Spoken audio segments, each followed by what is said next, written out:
I stood by and allowed my wife to almost end my son's life. I was happy she did it. Part 2. When my wife came out of the shower, I still didn't know what to do about our son. I didn't know whether to call the police or an ambulance. I honestly didn't have any idea what to do. After a while I realized that I simply didn't care what happened to him anymore, and we decided to just let him live or die on his own.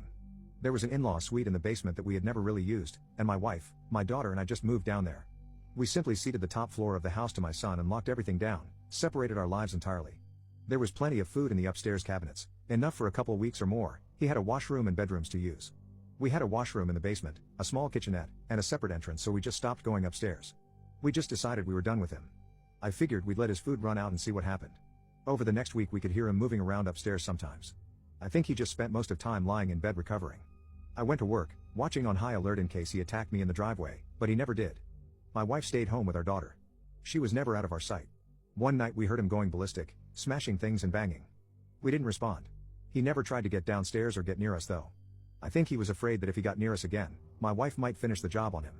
After 3 weeks down in the basement, we hadn't heard anything from up above for a few days, and I ventured upstairs to the main floor of the house. The place was demolished, and there was no sign of my son. He was gone. It took months to repair the damage he had done and get the main floor back to normal again. There were big holes